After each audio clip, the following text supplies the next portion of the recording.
요한계시록 3장 7절에서 13절 제가 봉독하겠습니다. 빌라델비아 교회의 사자에게 편지하라. 거룩하고 진실하사 다윗의 열쇠를 가지시니 곧 열면 닫을 사람이 없고 닫으면 열 사람이 없는 그가 이르시되 볼지어다 내가 내 앞에 열린 문을 두었으되 능히 닫을 사람이 없으리라. 내가 내 행위를 아노니 내가 작은 능력을 가지고도 내 말을 지키며 내 이름을 배반하지 아니하였도다.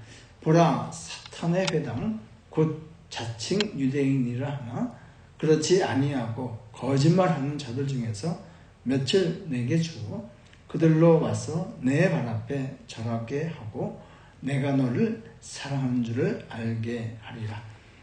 내가 나의 인내의 말을 지켰은즉 내가 또한 너를 지켜 시험의 때를 면하게 하리니 이는 장차 온 세상에 임하여 땅에 거하는 자들을 시험할 때니라.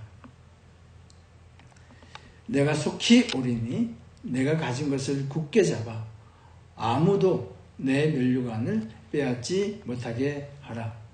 이기는 자는 내 하나님 성전의 기둥이 되게 하리니 그가 결코 다시 나가지 아니하리라. 내가 하나님의 이름과 하나님의 성 곧 하늘에서 내 하나님께로부터 내려오는 새 예루살렘의 이름과 나의 새 이름을 그 위에 기록하리라. 귀 있는 자는 성령이 교회들에게 하시는 말씀을 들을지어다. 아멘. 기도하고 말씀 나누겠습니다. 주님, 이 시간 성령께서 교회에게 하시는 말씀을 듣기 위하여 우리가 주님 앞에 나아갑니다. 우리의 귀를 열어주셔서 성령이 하시는 말씀을 듣게 하여 주시옵소서. 감사하며 예수님 이름으로 기도하옵나이다. 아멘. 오늘 말씀의 제목은 이런 교회 되게 하옵소서입니다. 여러분은 어떤 교회가 되었으면 좋겠습니까? 헌금 많이 들어오고 좋은 건물을 가지고 있고 사람이 많은 그런 교회 되기를 원하십니까? 네, 아니십니까? 물론 그런 교회도 되어야 될 줄로 되면 좋겠죠. 그러나 주님께서 정말 되기를 원하시는 교회의 모습은 어떤 교회일까요? 그 단적으로 말씀을 나눈다면은 그런 교회는 주님으로부터 칭찬받는 교회일 겁니다. 주님으로부터 칭찬받는 교회가 진정으로 주님께서 원하시는 교회, 또 진정으로 그 교회 성도들이 속한 교회가 되기를 원하는 모습이 아니겠습니까? 이스라엘 백성들을 하나님께서 그 애굽이라는 세상 가운데에서 이끌어내시고 그 다음에 하나님께서는 모세와 아론을 통해서 명령을 하십니다. 무슨 명령을 하시냐면은 이스라엘 백성들의 숫자를 세라고 하셨습니다. 그 이스라엘 백성들의 숫자를 세 것을 기록한 책이 민수기입니다. 민수기. 그러니까 민수, 그러니까 백성의 숫자이겠죠. 그리고 영어로도 그 민수기의 이름은 numbers입니다. 숫자들입니다. 그렇다 그러면 한번 여쭤보겠습니다. 그 히브리어 성경도 그 민수기 또는 넘버라는 의미를 가지고 있을까요? 어떻습니까? 자, 그렇게 생각한다? 아니다. 그렇게 생각한다? 예. 그 민수기의 히브리어의 그 이름은 미드바르입니다. 베는 영어로는 인이에요. 미드바르는 광야라는 뜻입니다. 그래서 민수기의 원래 제목은 In the Wilderness, 즉 광야에서라는 뜻입니다. 그러니까 이 민수기를 보면서 하나님께서 그 안에 그 백성들 숫자를 측정하라고 하시는데, 그러면 계수하라고 하셨는데, 그러면 몇 번 세라고 하시는지 아세요? 백성들 숫자를 하나님께서는 2번 세라고 하셨습니다. 근데 그 2번 센 그 시점과 장소가 굉장히 영적으로 아주 큰 의미가 있습니다. 저는 특별히 요즘의 시대를 정말 우리 삶이 광야와 같다라는 생각을 더욱더 뼈저리게 하고 있습니다. 하나님께서 이스라엘 백성들의 숫자를 2번 세라고 하셨는데, 첫 번째는 어디서 세라고 하셨냐면은 민수기 1장 1절과 2절, 민수기를 시작하면서 이렇게 말씀하셨습니다. 둘째 해 둘째 달 첫째 날에, 이때가 언제냐면은 이스라엘 백성들이 광야, 신의 광야에 왔을 때에 이스라엘 자손의 모든 남자, 즉 20세 이상이 되는 남자의 수를 계수하라고 하셨습니다. 그러면 이 신의 광야는 어떤 의미가 있나 이거죠. 이 장소, 이 신의 광야는 모세가 출애굽한 이후에 하나님을 만나 뵙기 위해서 신의 산에 올라갔습니다. 그리고 그 신의 산에서 하나님께서는 하나님의 말씀을 주셨습니다. 그렇기 때문에 신의 산에서 하나님께서 하나님의 백성의 숫자를 측정, 계수하라는 이 뜻은, 너희가 이전에는 애굽에서는 애굽의 법을 따르고 살았지만은 지금 이후에는, 하나님의 말씀을 받은 이 시점 이후에는 너희가 하나님의 법이, 하나님의 말씀이 너희가 이 광야 같은 이 광야에서 살아야 될 삶의 기준이다 하는 의미에서 하나님께서 백성들의 숫자를 계수하라고 하셨습니다. 그러면 첫 번째는 그거고요. 두 번째는 언제 또 계수하라고 하셨습니까?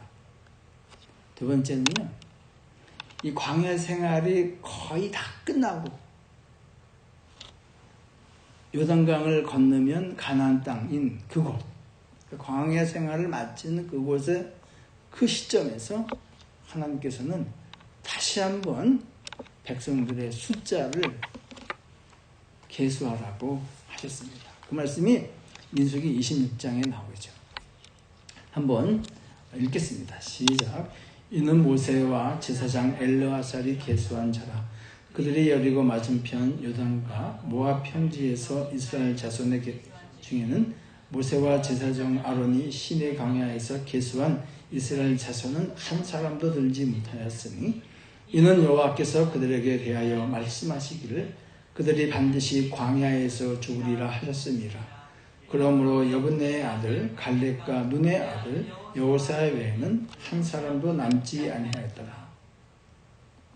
이 두 숫자 간에 큰 차이가 발생합니다. 첫 번째 계수를 한 사람들 중에 이 두 번째 계수를 했을 때에는 딱 두 사람 외에는 살아남은 자가 없었습니다. 그 왜예요? 왜 다 광야에서 이렇게 죽었을까요? 그것은 단 하나입니다. 이유는 다 하나예요. 하나님의 말씀에 순종하지 않았기 때문입니다.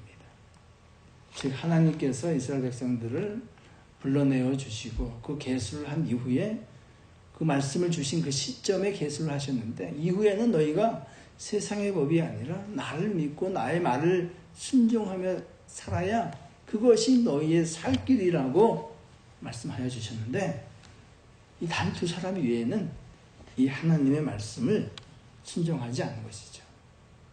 이 사건이 일어난 것이 이스라엘 백성들이 그 이후에 계속해서 죽어나가는데, 특별히 이 사건이 일어난 곳이 어디냐면은 가데스 바네아라는 곳입니다. 가데스 바네아에서 이 이스라엘 백성들이 각 지파별로 한 명씩 뽑아서 가나안 정탐을 시킵니다.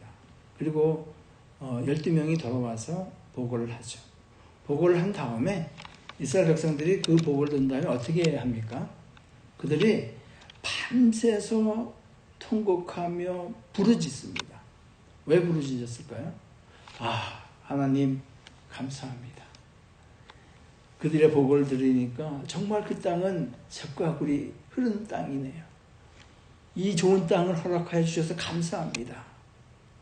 하고 감사의 통곡과 눈물을 흘렸을까요? 절대 그것이 아니죠. 오히려 하나님을 원망하고 부르짖으며 통곡했다는 것이죠. 그 당시 이스라엘 백성들을 한 명씩 뽑아서 보낼 때에 그 유다 지파는 지파원의 수가 20세 이상이 7만 한 4,000명 됩니다. 그리고 이 갈렙이 그 중에서 한 사람이 뽑혔고요. 여호수아는 에브라임 지파인데 약 4만 8천 명 됩니다. 그 중에서 그 여호수아를 대표로 뽑은 거예요. 그리고 보고를 하는데 그들을 대표로 뽑은 유다 지파와 에브라임 지파조차도 여호수아와 갈렙을 향해서 돌을 들고 등을 돌렸습니다. 다 죽은 거예요. 그러니까 이 말씀을 묵상하면서 어떤 생각이 듭니까? 여러분이 우리가 살고 있는 이 시대가 정말 이스라엘들이 걸었던 광야라고, 우리 삶이 광야라고 인정을 한다면 우리는 누구 말 듣고 살아야 됩니까? 우리가 이런 말을 흔히 합니다. 우리가 어렸을 때에는 부모 말을 듣고 나이가 들어서는 자식의 말을 듣게 된다고 하죠. 그 일반적으로는 그 말이 맞습니다. 일반적으로는 맞아요. 그런데 절대 그렇지 않습니다. 하나님의 말씀과 사람의 말이 배치될 때에는 누구 말 들어야 됩니까? 하나님의 말씀을 들어야 하는 것입니다.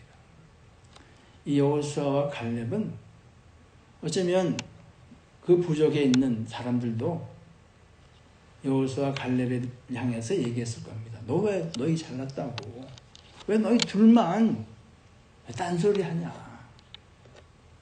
우리가 다 봐라. 60만 명이 다 너희하고 다른 의견인데 너희 왜 딴 얘기하냐?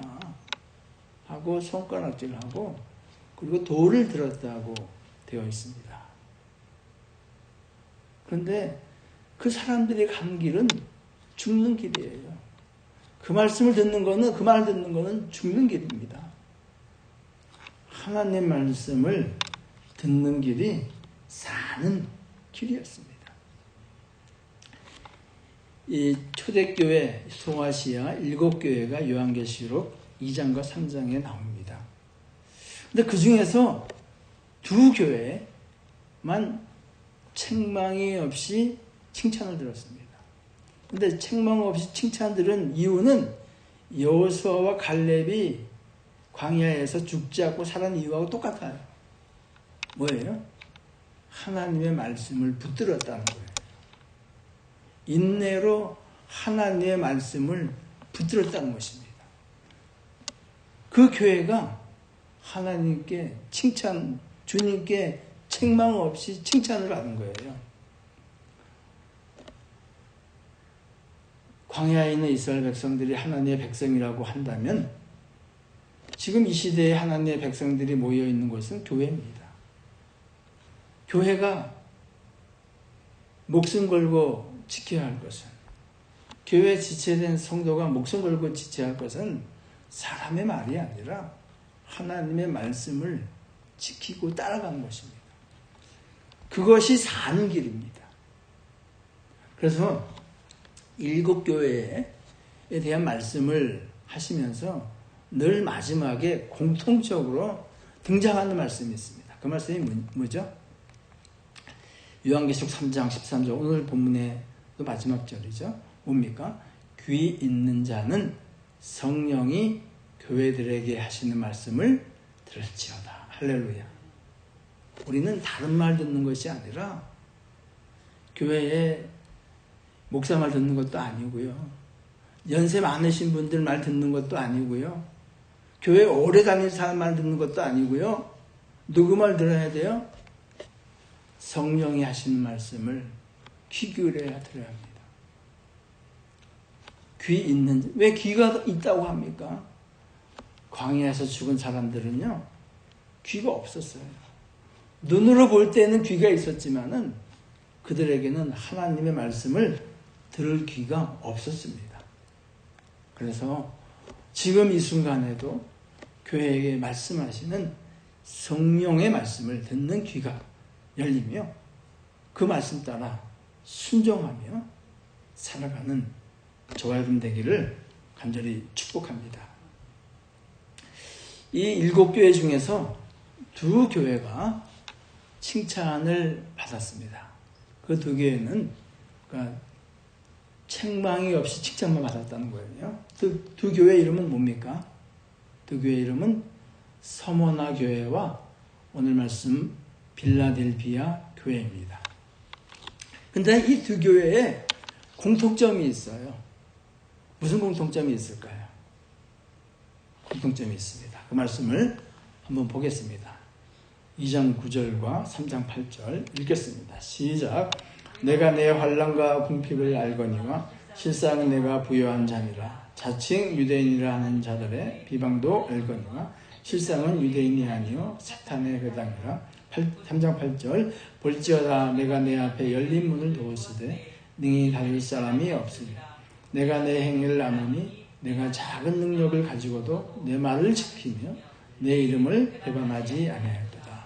공통점이 뭐예요? 이 서머나 교회에 환난과 궁핍을 안다는 거예요. 궁핍하다는 거예요. 뭐예요? 교회가 넉넉하지 않았다는 거예요. 사람의 눈으로 볼 때에 약했다는 거예요. 동일해요. 이 빌라델비아도 뭡니까? 내가 작은 능력을 가졌다는 거예요. 동일해요. 사람의 눈으로 판단하기에는 절대 이 큰 교회라든지 헌금이 많은 교회라든지 사람이 많은 교회라든지 건물이 의리의리한 교회라든지 그런 교회 아니었다는 거예요. 물론 그런 교회이면서도 큰 능력을 가지고서도 말씀을 잘 지키면 더 좋겠죠. 근데 이 2교회의 특징은 그렇지 않았다는 거예요. 근데 주님은 뭐라 그러세요? 이 서머나 교회를 향해서 내가 궁핍하다. 사람들이 궁핍하다고 얘기해도 너 궁핍하지 않아. 사람들이 보기에는 궁핍하다 할지라도 너 부자야. 주님께서 부자라고 말씀하셨어요. 그러니까 중요한 건 뭐예요? 사람의 평가가 아니라 주님으로의 평가가 교회는 의미가 있는 것입니다. 아멘이십니까?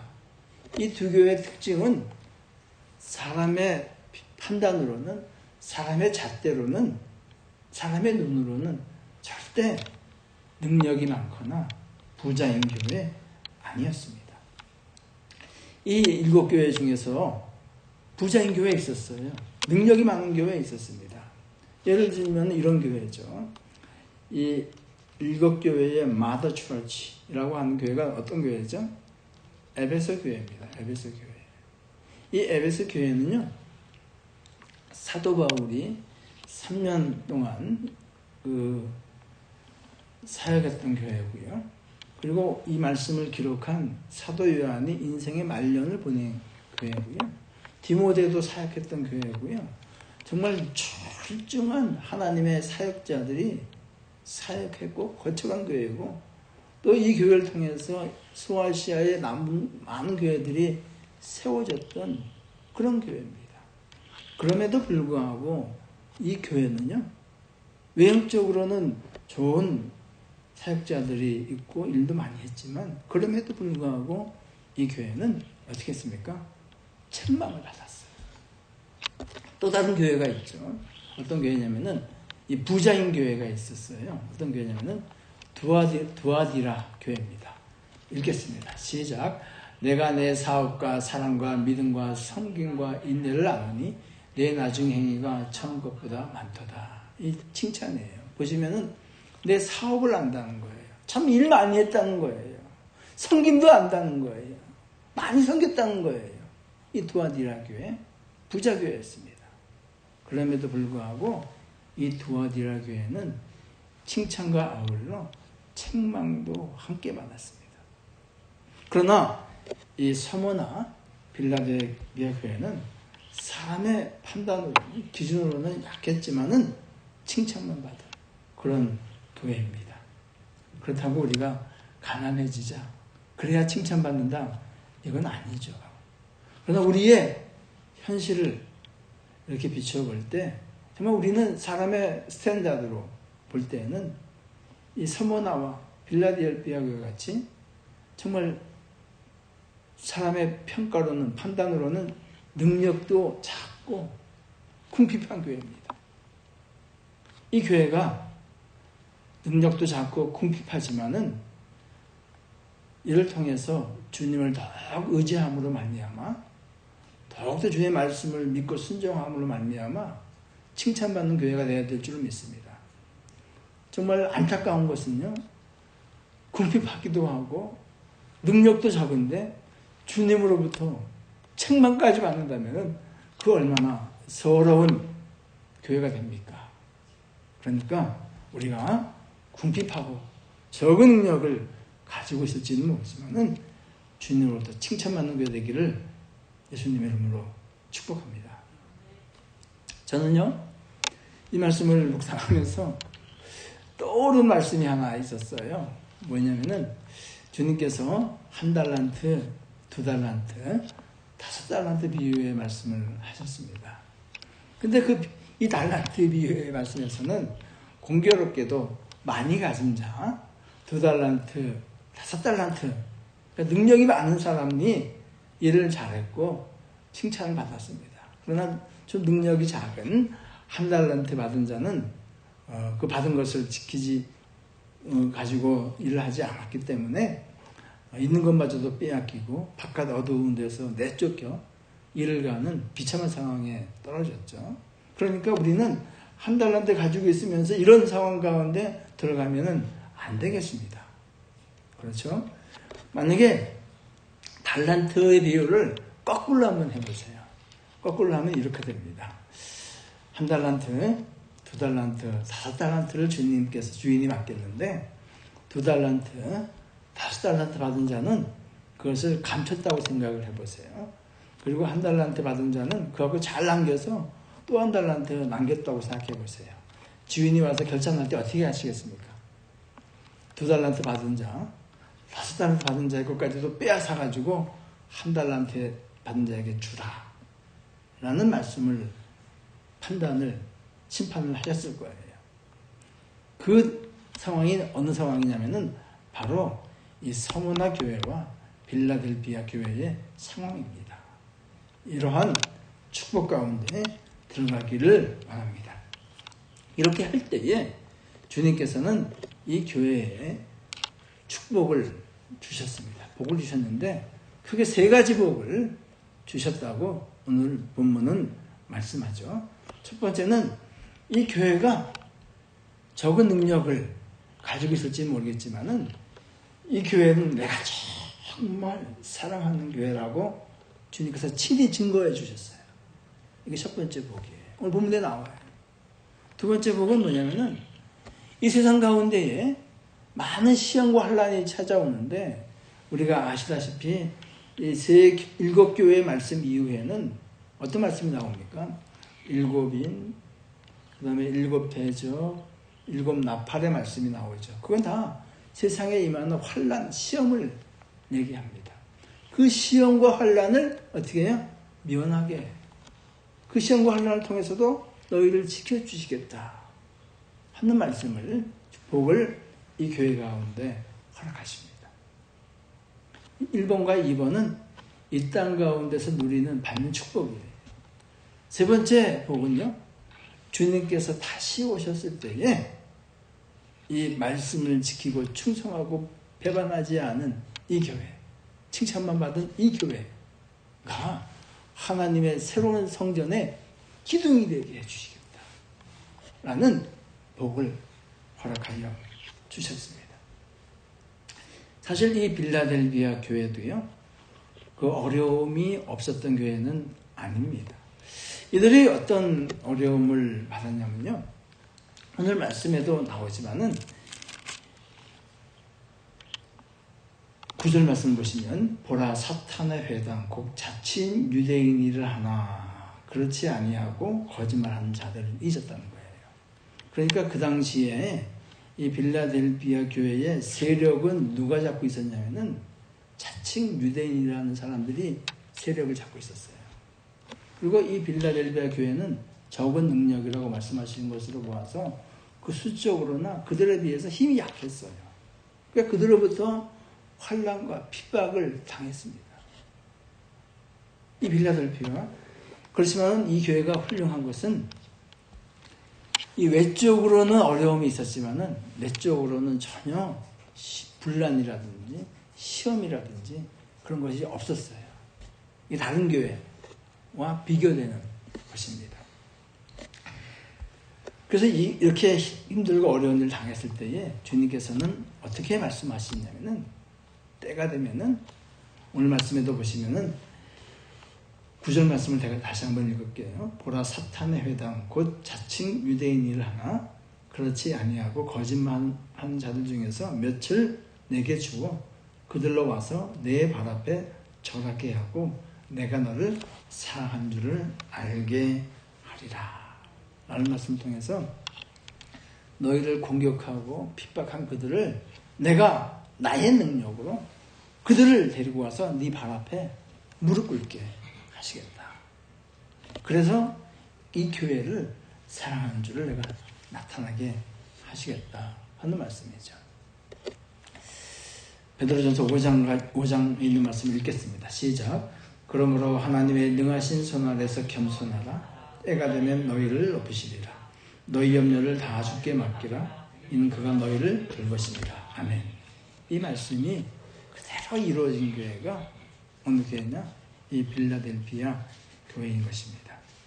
교회의 힘은요, 주님으로부터 나온 줄로 믿습니다. 교회의 능력은 주님의 능력으로부터 임하는 줄로 믿습니다. 주님의 능력은 주의 말씀을 온전히 순종할 때 임하는 줄로 믿습니다. 이 능력이 빌라델비아 교회에게 말씀하신 것입니다. 두 번째 축복은 어떤 축복이었습니까? 이들이 환난의 때를 면하게 하여 주신다 하는 것이죠. 10절 말씀을 읽겠습니다. 시작.